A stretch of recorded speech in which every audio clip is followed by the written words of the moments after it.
फिर एकादशी व्रत का महात्म थोड़ा सा सुनाया गया। बंधु, एकादशी करनी चाहिए।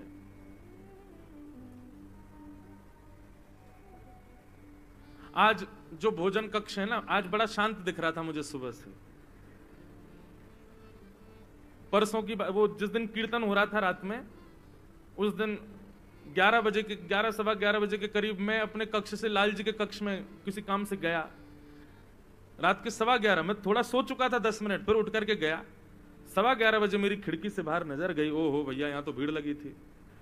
जब मैं कथा करके गया तब भी भोजन चल रहा था, और 4-5 लोग तो मुझे तब भी दिखे और फिर 11 बजे फिर दिखे। मैंने कहा इतना भोजन कैसे कर सकता है कोई व्यक्ति। ठीक है, भूखे भजन ना होए गोपाला, भूखे पेट भजन होता भी नहीं। लेकिन मारवाड़ियों पर थोड़ी कृपा ज्यादा ही है ठाकुर जी की। अब पाते तो, अब हम लोगों का नियम, हम लोगों का स्वभाव, इतना भ्रमण करते हैं कि हम एक सब्जी, एक दाल और रोटी, बस इसमें ही ज्यादातर रहने का प्रयास करते हैं। हर हफ्ते पानी बदल जाता है, हर हफ्ते हवा बदल जाती है, हर हफ्ते बेड बदल जाता है, तकिया बदल जाती है। बहुत ध्यान रखना पड़ता है। और ज्यादातर कथा मारवाड़ियों में ही होती है। वहां तो 5 सब्जियों से नीचे तो काम ही नहीं चले। ये इतनी सब्जी, इतना भोजन, इतनी रुचि भोजन में, और उसी का परिणाम भजन में भी रुचि सबसे ज्यादा मारवाड़ियों की होती है। भजन और भोजन दोनों। पर भोजन कम करो, भजन बढ़ाओ। बंधु एक बात कहें,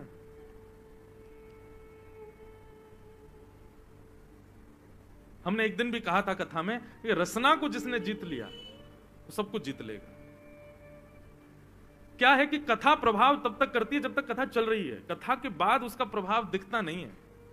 नहीं, दिखना चाहिए। आप जब यहां से बाहर क्रियाएं करने जाते हो तो वो क्रिया, एक प्रकार से ये समझ लीजिए, कथा जब आप सुनते हैं तब आप क्लास अटेंड कर रहे हो, और जैसी कथा विश्राम होती है आपकी परीक्षा शुरू हो जाती है। फिर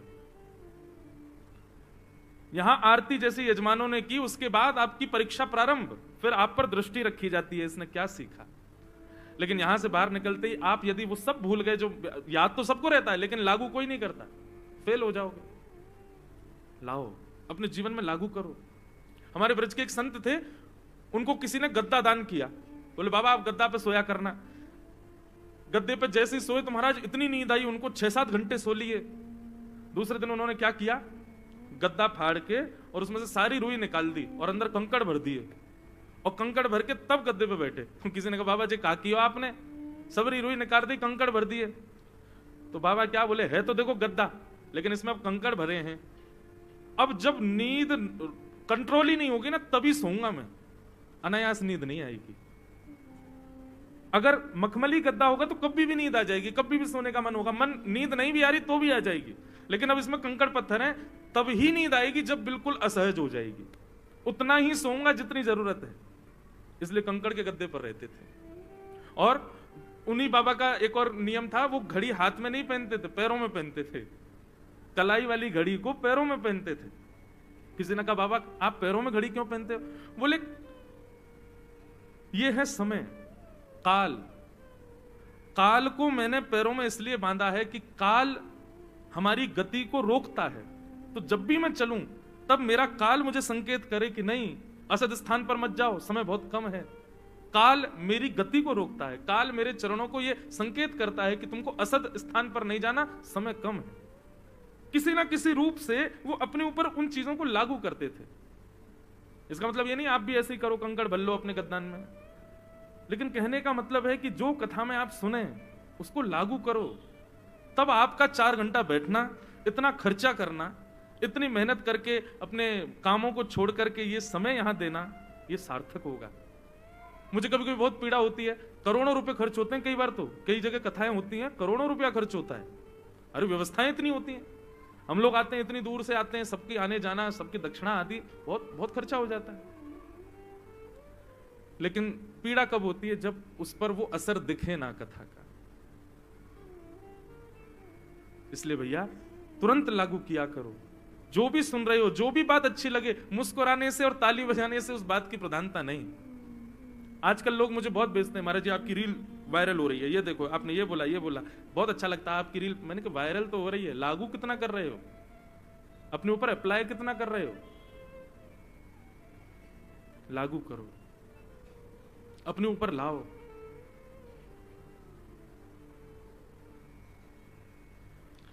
तो एकादशी, वैष्णव की 3 निष्ठाएं बंधुओं। यदि आप वैष्णव हो तो जैसे स्कूल में पढ़ने वाले की यूनिफॉर्म होती है, ऐसे ही वैष्णवों की भी 3 यूनिफॉर्म है।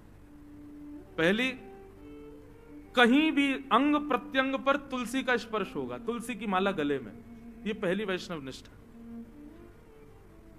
दूसरी वैष्णव निष्ठा होती है नाम निष्ठा।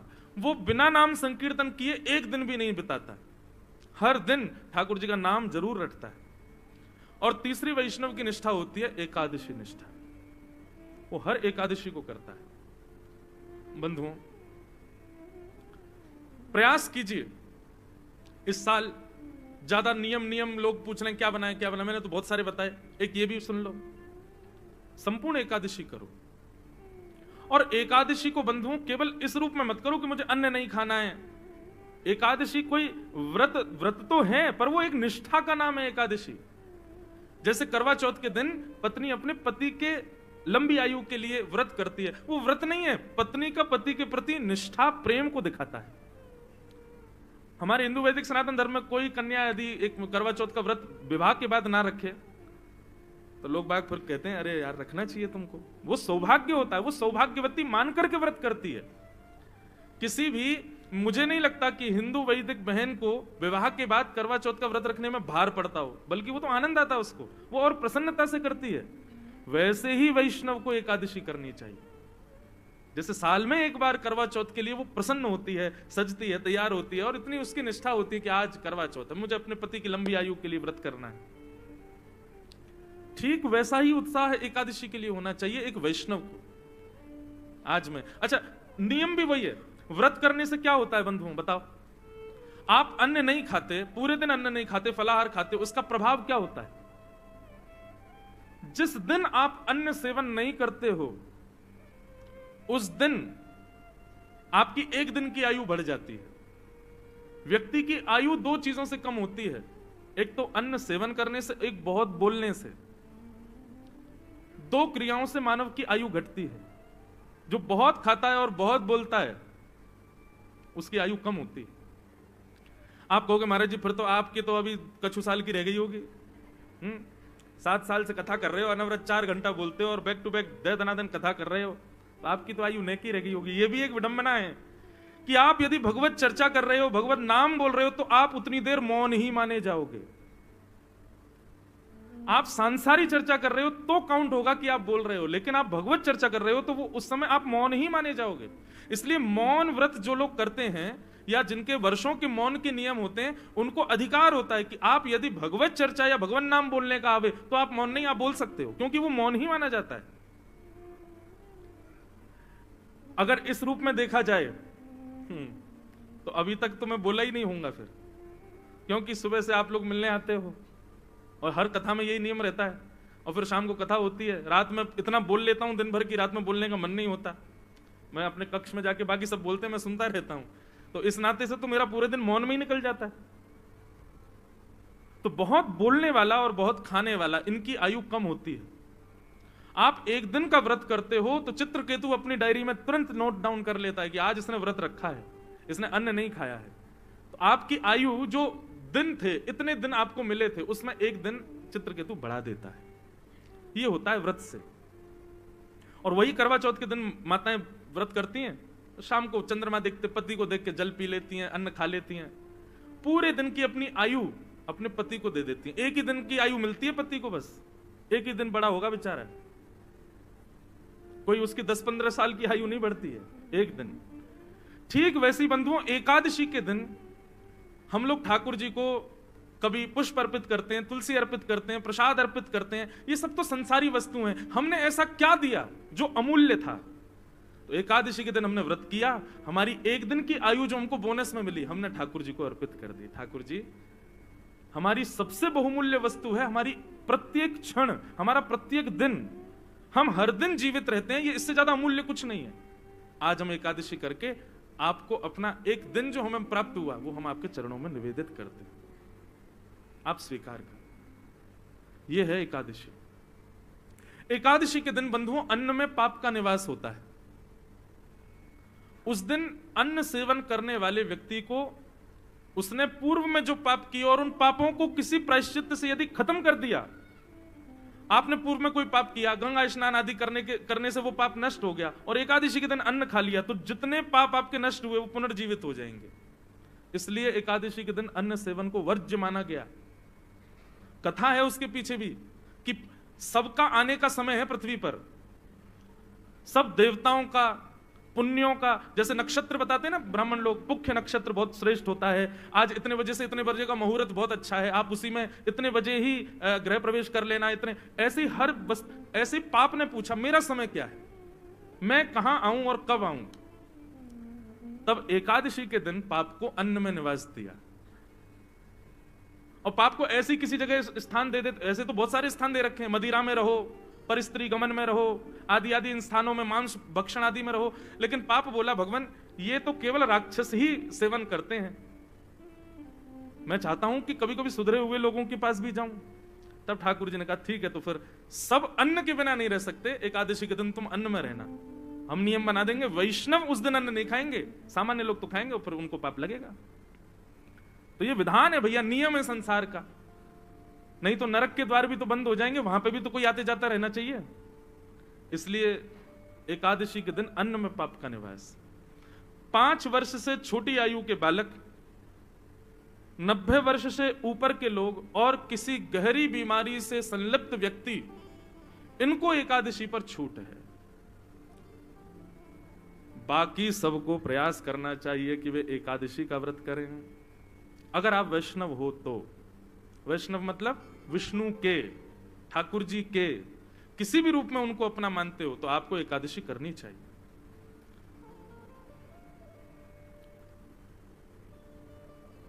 महाराष्ट्र में पंडरीनाथ भगवान, आज पंढरपुर से एक वैष्णव आए थे लोग, आप आए और पंडरीनाथ भगवान की याद भी आ गई। तो पंडरीनाथ भगवान के हमारे पूज्य नाना जी एक बात कहते थे, बोले लाला कथा में अनायास किसी का स्मरण हो तो समझना वो कथा में आए हैं। अगर पंडरीनाथ भगवान का स्मरण हुआ तो निश्चित है पंडरीनाथ भगवान कहीं ना कहीं बैठे होंगे यहीं पे। हनुमान जी का स्मरण हो जाए अनायास तो सोचो हनुमान जी आए, शंकर जी का हो जाए शंकर जी आए हैं। तो श्री पंडरीनाथ भगवान के एक परम भक्त थे श्री नामदेव जी महाराज। नामदेव जी का नाम सुना है सबने? नामदेव जी की बड़ी अद्भुत कथा है। नामदेव जी की जो माता जी थी ना, उनको बिना विवाह के पुत्र प्राप्त हुआ था नामदेव। आप कहोगे कैसे संभव है? यही तो बात है। नामदेव जी की माता जी जब छोटी आयु थी उनकी, सब लोग ध्यान से सुनो, तो मीराबाई की भांति कथा आती है कि उन्होंने भी अपने पिताजी से पूछा कि मेरे पति कौन है, तो पिता ने ऐसी सहज में कह दिया घर के ठाकुर जी को, ये तुम्हारे पति हैं। और नामदेव जी की माता जी को पूर्ण निष्ठा हो गई, ये मेरे पति हैं, उन्हीं को पति मान करके रहने लगे। और रोज रोती हैं कि आप मेरे पति हो, इस बात को आप स्वीकार नहीं करते, मैं तो आपको पति मानती हूं, आप मुझे पत्नी नहीं मानती। ठाकुर जी से रोती थी। और ठाकुर जी ने एक दिन प्रसाद दिया और उस कन्या के गर्भ से श्री नामदेव जी प्रकट हुए। महाराज पूरे गांव मोहल्ले और शहर के लोगों ने निंदा करनी प्रारंभ कर दी, लेकिन नामदेव जी की माताजी ने अपने पिताजी से रोते हुए कहा, मैं किसी की सौगंध खा के कहूं पिताजी, ये पुत्र साक्षात विट्ठल भगवान का ही है, आप मुझ पर संशय नहीं कीजिएगा, संदेह मत कीजिएगा। संशय होने लगा लेकिन सबको, तब आकाशवाणी हुई और आकाशवाणी में स्वयं ठाकुर जी ने कहा कि यह बालक हमारा है और नाम ही इसका धन होगा, जीवन पर्यंत ये नाम के आश्रय पर ही रहेगा, इसलिए इसका नाम होगा नामदेव। ऐसे नामदेव जी महाराज। एकादशी की बड़ी निष्ठा थी उनकी। अच्छा एक बात और कहूं बंधुओं, आपने यदि कोई भगवत संबंधी नियम चालू करने का मन बनाया है कि कल से मैं ऐसा करूंगा, कल से मैं रोज तिलक लगाऊंगा, या कल से मैं रोज ठाकुर जी की सेवा करूंगा, कल से रोज 108 तुलसी अर्पित करूंगा, या हर हफ्ते में एक दिन ठाकुर जी को अन्नकूट करूंगा, ये जो भी आपने अगर कोई नियम बनाने का मन बनाया, तो उस नियम को तोड़ने की पूरी जिम्मेवारी ठाकुर जी लेते हैं। बोले अच्छा तो चलो हम तोड़वाएंगे, और किसी ना किसी रूप में वो नियम तोड़वाते ही हैं, इसलिए घबराना नहीं। आप जैसे ही संकल्पबद्ध होगे कि मुझे एकादशी रखनी है, अगली एकादशी पे ही देख लेना, ऐसा कुछ होगा कि आप अन्न खाने पर मजबूर हो जाओगे। तब समझ जाना, बारे ठाकुर जी आपने ये किया लेकिन हम खाएंगे ही नहीं। आप अपनी स्थिति से हटना नहीं बस। तो नामदेव जी एकादशी की बड़ी निष्ठा थी उनकी, समस्त वैष्णवों की होती है। एक दिन भगवान ने नामदेव जी की परीक्षा लेने के लिए एक वृद्ध ब्राह्मण का रूप धारण किया, लाठी लिए महाराज, हाथ कांप रहे हैं, पैर चल नहीं पा रहे हैं, लुढ़क रहे हैं कभी इधर उधर। इस स्थिति में श्री नामदेव जी के घर ठाकुर जी पहुंच गए। नामदेव जी ने जैसी देखा कोई संत पधारे हैं, ओ महाराज जाकर के संभाला उनको, जय हो जय हो जय हो महाराज, आपको बारंबार प्रणाम। क्या हुआ? बोले अरे क्या बताऊं, 10 दिन हो गए मैंने भोजन नहीं किया है, मेरी स्थिति बहुत खराब हो गई है, मुझे अपने घर ले चलो, कुछ पवा दो मुझको। नामदेव जी तुरंत उनको अपने घर लेकर के आए, आसन पर सुंदर बिठाया, चरण आदि धोए। बोले ये सब मत करो भैया, मेरे भूख के कारण प्राण निकल रहे हैं, जल्दी भोजन कराओ। नामदेव जी बोले भगवान आज एकादशी है, तो आप कहें तो मैं दूध पिला दूं। नहीं नहीं नहीं, दूध तुम कैसी बात करो, भूख लग रही है मुझको रोटी सब्जी की, तुम मुझे दूध की बात कर रहे हो। ठाकुर जी परीक्षा ले रहे हैं नामदेव जी की, ब्राह्मण के रूप में आए। नामदेव जी बोले तो फल खा लीजिए। बोले फल खा लूंगा तो मुझे जुकाम हो रहा है, मैं फल नहीं खा सकता, मैं बीमार हो जाऊंगा, डॉक्टरों ने मना किया, वैद्यों ने मना किया है। नामदेव जी बोले तो फिर क्या आपको अर्पित करूं बताओ।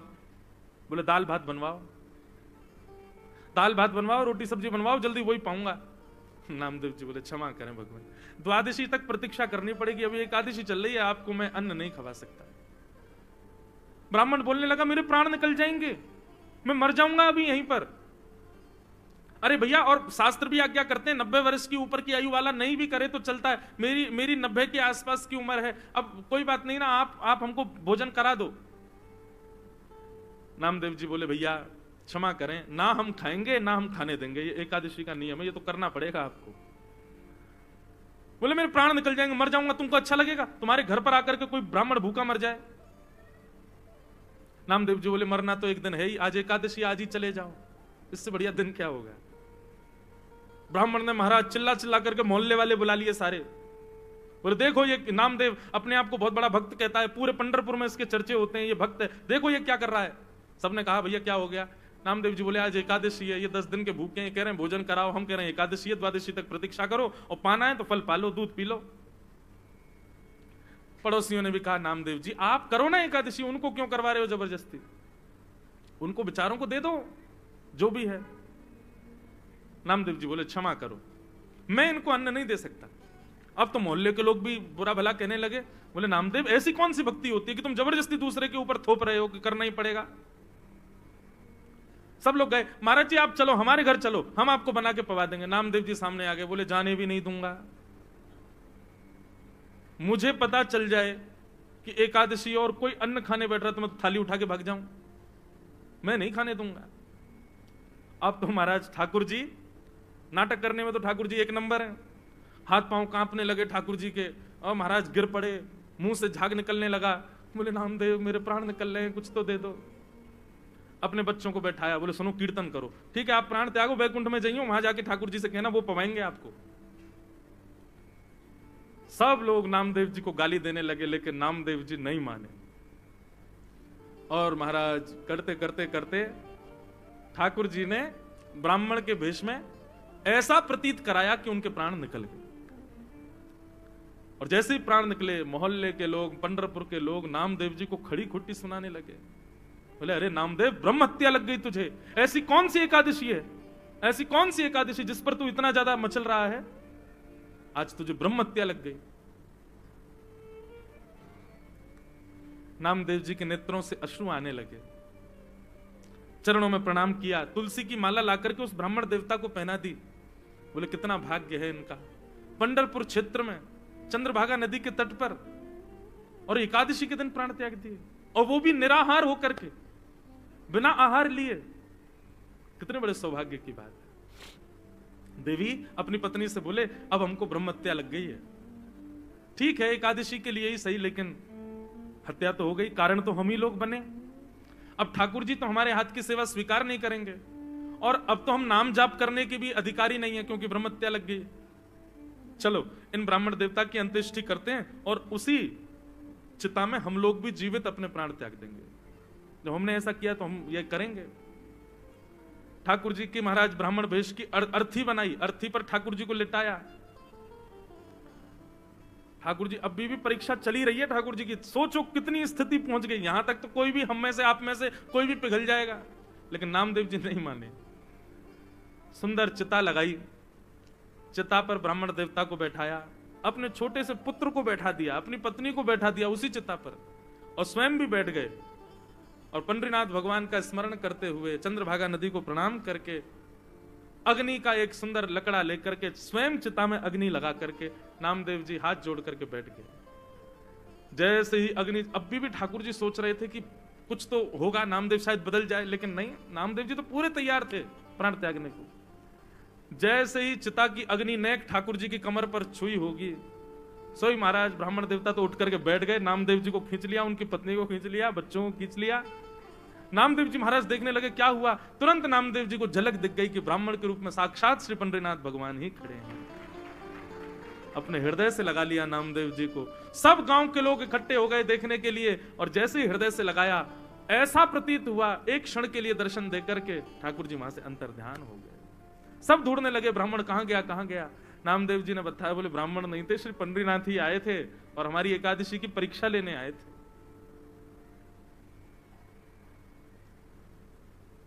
ऐसी बंधुओं, ये निष्ठा है, ये कोई व्रत नहीं है।